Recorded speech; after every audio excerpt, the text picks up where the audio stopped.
ওয়াজ মাহফিল এই সুখে থাকা যশ খ্যাতি জৌলস এগুলো দিয়ে কী করবো, কী ফায়দা এগুলো? কিছুই হবে ভাই। কোথায় আছে বলে? আমরা এখন যে হলো পাঙ্গাসী নদী। পাঙ্গাসী এটা কোন জায়গায়? পাঙ্গাসী নদী এটা হলো সুন্দরবনের ভিতরে। আমরা ওখানে একটা এলাকায় যাচ্ছি, এক এলাকা থেকে কয়েকটা এলাকার সকাল থেকে আমরা কি জন্য যাচ্ছে?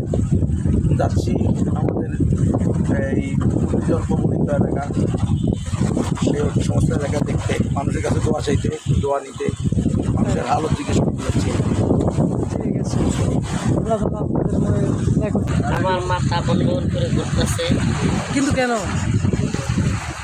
আমার জীবনে এত বড় জার্নি, এত কঠিন জার্নি আর করি নাই।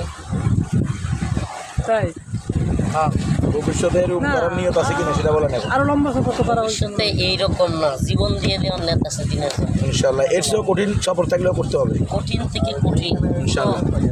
আমাদের গন্তব্যের শেষ হবে একমাত্র মৃত্যু, শাহাদাত। ইনশাআল্লাহ আল্লাহ কবুল করেন। আপনি তো এখানে আছে দেখছেন যে মানুষের কি অবস্থা, এই জঙ্গলের মধ্যে মানুষ কাদিয়ানি হয়ে যাচ্ছে, মুসলমান কাদিয়ানি হয়ে যাচ্ছে। আর আমরা তো ভালো অবস্থানে থাকি, ভালো ভালো জায়গায় আমাদের থাকার লাভ কি? এই সুখে থাকার লাভ কি? মুসলমানের অবস্থা, মুসলমান ইমান নিয়ে যদি কবরে যাইতে না পারে মুসলমান, তাইলে আমরা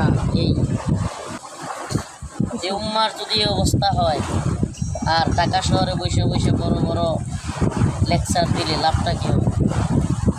এই জন্য ইনশাআল্লাহ আমরা প্রতি বছরের একটা সময় আমরা সীমান্ত এলাকায়, তারপরে এই ধরনের সাহেলি এলাকা, যে সমস্ত এলাকার মানুষ আসলে এখানে না আসলে তো কখনো বুঝতে পারতেন না এই এলাকার পরিস্থিতি কি, কেমন মানুষ কিভাবে দিন কাটাচ্ছে এখানে। হজপাড়া যে সমস্ত এলাকাগুলো, সেগুলোতে আমরা সফর করি ইনশাআল্লাহ, দাওয়াতি সফর। ঠিক আছে না ইনশাআল্লাহ? এতে যত কষ্ট হইল আমরা তৈরি আছি তো ইনশাআল্লাহ, ইনশাআল্লাহ। নিয়ত করি ইনশাআল্লাহ।